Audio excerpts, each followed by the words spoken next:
샬롬. 지금 밖에는 가을비가 내리고 있습니다. 주석으로 온도차가 심한 이때에 감기 걸리지 않도록 조심하시기를 바랍니다. 오늘은 민수기 34장 1절로 29절의 말씀 나누도록 합니다. 오늘 본문인 민수기 34장은 크게 두 단락으로 나눌 수가 있습니다. 첫 번째 단락은 1절에서 15절까지로 하나님께서 이스라엘 백성들에게 그들이 차지할 가나안 땅에 대해 구체적으로 경계선까지 말씀해 주시는 장면입니다.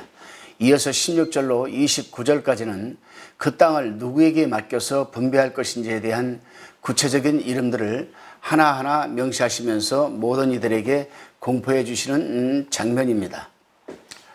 본문 34장 2절 말씀입니다. 너는 이스라엘 자손에게 명하여 그들에게 이르라. 너희가 가나안 땅에 들어갈 때에는 그 땅은 너희 기업이 되리니 곧 가나안 사방 지경이라 라고 말씀하고 계십니다. 하나님께서는 믿음의 조상 아브라함에게 창세기 12장을 통해서 내가 이 땅을 내 자손에게 주리라고 약속을 하셨습니다. 그 이후 아브라함의 믿음이 부족한 탓이었는지 하나님께서는 거듭해서 당신의 언약을 재확인해 주셨고 창세기 17장 8절 말씀 통해서는 내가 너와 내 후손에게 내가 거류하는 이 땅 곧 가나안 온 땅을 주어 영원히 기업이 되게 하고 나는 그들의 하나님이 되리라고 보다 구체적인 약속을 거듭해 주셨습니다. 이러한 언약은 단지 아브라함에게만 국한된 것이 아니라 이삭을 거쳐서 야곱에게로 이어져 갔으며 오늘 본문에도 등장하는 모세에게도 출애굽기의 말씀을 통해서 또 한 번 더 재확인해 주십니다. 이토록 하나님께서는 당신이 하신 언약을 끊임없이 실현하기 위해서 비록 불신앙으로 점철된 이스라엘 백성들이긴 하지만 계속적으로 보살펴 주시고 마침내는 가나안 땅을 아브라함의 후손에게 주어서 영원한 기업이 되게 하시는 작업까지 진행을 하시고 계십니다.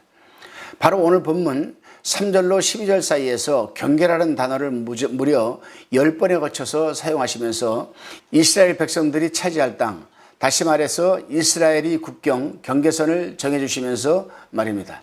여기에서 우리는 먼저 경계선이라는 단어에 대해 생각해 보아야 하겠습니다. 경계선이라 하면 크게 두 가지를 생각할 수 있을 것입니다. 눈에 보이는 경계선과 눈에 보이지 않는 경계선입니다.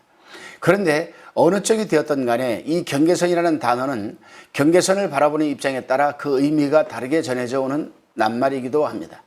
예를 들어 우리 앞에 경계선이 있다고 가정했을 때 보통의 경우 경계선이 우리에게 주는 이미지는 경계선 너머의 세계에 대해 뭔가를 금지하거나 제한하고 축소하는 느낌을 강하게 줍니다. 이 선을 넘으면 안 된다. 이 선까지이다. 이 선 안에서만 가능하다 등의 이미지 말입니다. 또한 우리나라 같이 남북이 대치하고 있는 상황에서는 경계선을 잘못 넘어가면 때론 목숨마저도 위태로울 수도 있다는 극한 상황의 이미지까지 전해주고 있는 말이기도 합니다. 그런 의미에서 경계선의 너머 세계는 위험, 불안, 두려움까지도 느끼게 해줍니다. 반면에 경계선 안쪽이 우리에게 주는 이미지는 우리를 보호해주고 그 안에서 자유가 보장되어 있고 무엇보다도 안정된 이미지를 전해주는 것입니다. 그렇다고 모든 경우가 그런 것만은 아닙니다. 아담의 경우는 정반대였습니다. 창세기 3장에서 아담과 하와는 뱀의 유혹에 넘어지고 결국에는 선악과를 먹게 됩니다. 그 결과 하나님께서는 아담과 하와에게 가죽옷을 입혀주시고 에덴 동산에서 쫓아내셨습니다. 그리고 동쪽에 그룹들을 세우시고 불칼을 두시고 생명나무에 이루는 길을 차단하셨습니다. 그때 에덴 동산에서 쫓겨난 아담이 서 있는 위치에서의 경계선은 어떻습니까? 경계선 너머로 보이는 에덴 동산은 위험이나 불안, 두려움이 이미지를 주는 장소가 아니라 오히려 안전하고 하나님의 보호를 받을 수 있으며 풍요롭고 행복한 곳이었습니다. 반면에 아담 자신이 서 있는 장소야말로 한치 앞도 알 수 없는 걱정과 슬픔이 뒤섞인 불안한 장소 그 자체였습니다. 결국 경계선이란 그 사람에게 놓여 있는 입장에 따라서 그 너머가 불안한 장소일 수도 있고 아니면 반대로 안전한 장소일 수도 있는 것입니다.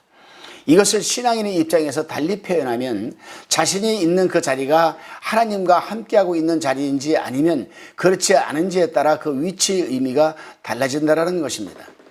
자신이 놓여 있는 자리가 행여 사막의 한가운데라도 할지라도 그곳에 하나님과 함께 하신다면 그 자리는 푸른 풀밭이 되고 쉴만한 물가가 되는 것이겠지만, 반대로 우리 자신이 있는 자리가 보기에 그럴싸하게 보여도 괜찮다 보인다 할지라도 그곳에 하나님께서 함께 하시지 않는다면 언제라도 그곳은 사망의 음침한 골짜기가 될 수 있다는 것입니다. 그런 의미에서 이스라엘 백성들은 하나님께서 선을 그어주신 경계선에서 그 누구보다도 하나님께 감사해야 하고 기뻐하며 하나님과 동행하는 일에 최선을 다하는 것은 아무리 강조해도 지나침이 없는 일일 것입니다. 또한 이어지는 오늘 본문 말씀에서 하나님께서는 역시 모세를 통해서 이미 요단 동쪽의 땅을 부여받은 루벤 자손의 지파, 갓 자손의 지파, 므낫세 반쪽 지파를 제외한 9지파와 반 지파에게 제비뽑기를 통해 땅을 나누어 가지도록 명령을 하십니다. 그리고 땅 분배를 책임질 지도자로 아론의 셋째 아들인 엘라살과 에브라임 지파 출신의 눈의 아들인 여호수아, 그리고 10지파의 지휘관들을 한 명 한 명 호명해 주십니다. 물론 여기에는 요단 동쪽을 차지한 르우벤과 갓 지파의 지휘관은 언급하지 않으십니다. 우리가 여기에서 또 한 가지를 생각해 보아야 할 것이 있습니다. 그것은 가나안 땅 분배의 책임을 맡긴 엘라살과 여호수아, 그리고 지파의 대표인 갈렙을 제외한 9명의 지휘관들의 이름은 오늘 이 본문 외에는 성경 그 어느 곳에서도 등장하지 않는다는 사실입니다. 다시 말해서 이 인물들이 어떤 능력이나 어떤 일을 해낸 하나님의 종인지 확인이 불가능하다는 이야기입니다. 갈렙만 하더라도 여러분들이 잘 아시는 것처럼 여호수아와 더불어 가나안 땅의 정탐꾼으로 갔다가 그 땅을 우리에게 주소서라는 신앙적 고백을 함으로써 가나안에게 입성하게 되었고, 또한 입성 직전에는 유다 지파의 지도자로 또 한 번 지명되는 영예까지 얻은 인물입니다. 하지만 그 외의 거론하신 지휘관들에 대해서는 성경은 어떤 정보도 주고 있지 않습니다. 다만 그들을 택하신 이가 하나님이시며 그 하나님을 우리가 신뢰하기에 하나님의 그 결정을 우리가 순종하는 마음으로 따르는 것밖에는 없다는 것입니다. 이것은 가나안 땅의 분배를 제비뽑기 결과대로 따르는 것에 일맥상통하다고 할 수 있습니다. 제비뽑기 결과는 인간의 능력이나 힘으로 어찌할 수 있는 영역이 아닙니다. 전적으로 하나님의 섭리의 결과의 영역이기 때문에 그 결과를 수용하는 것밖에는 방법이 없는 것입니다. 그러므로 각 지파는 왜 저 사람을 지휘관으로 뽑으셨는지, 각 지파가 어느 지역에 거주하게 되었는지는 전혀 중요한 일이 아닌 것입니다. 중요한 것은 하나님에 의해서 부여받은 그 땅, 즉 그 경계선의 땅을 그들과 함께 얼마나 최선을 다해서 정복하고 가꾸어 나가느냐 하는 것입니다. 그런데 이러한 땅, 즉 하나님께서 가나안에 선을 그어주시고 이스라엘 백성에게 허락하신 경계선, 이 안의 땅을 신약에 와서는 예수님께서 우리 죄를 대신하여 십자가에 죽으시고 3일째 되는 날에 부활하심으로써 직접 허물어 주셨습니다. 마태복음 마지막 장인 28장의 마지막 두 절인 19절 20절을 보겠습니다. 그러므로 너희는 가서 모든 족속으로 제자를 삼아 아버지와 아들과 성령의 이름으로 세례를 주고 내가 너희에게 분부한 모든 것을 가르쳐 지키게 하라. 볼지어다 내가 세상 끝날까지 너희와 항상 함께 있으리라 하시니라.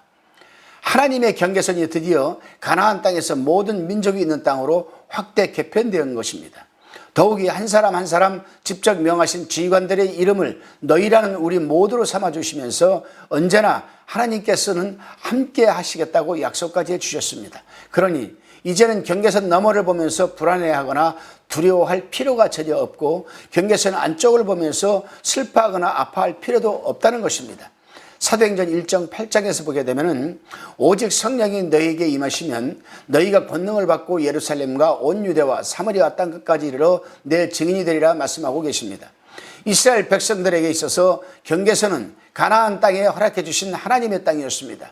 하지만 이제는 모든 민족이 있는 땅, 즉 땅 끝까지 우리 모두의 지경을 넓혀주셨으니 성령님의 능력으로 하나님의 증인인 마르투스가 되어서 그 땅을 그리스도의 사랑으로 정복하라는 것입니다.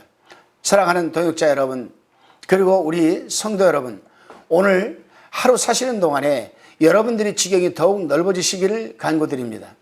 또한 어느 곳에서 어떤 상황에 계시든 우리와 언제나 함께 해주시겠다는 하나님의 약속이 여러분들의 삶을 통해서 드러나시는 하루 되시기를 또한 간구드립니다. 그리고 무엇보다도 우리 각자의 땅 끝에서 하나님이 증인으로 사시는 귀한 하루를 살아내시기를 주님의 이름으로 기도드립니다. 기도하시겠습니다.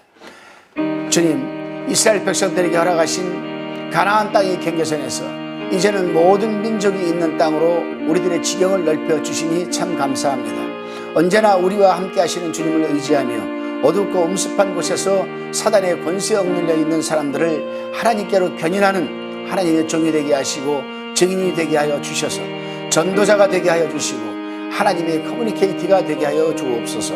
예수님의 이름으로 감사하며 기도드리옵나이다. 아멘.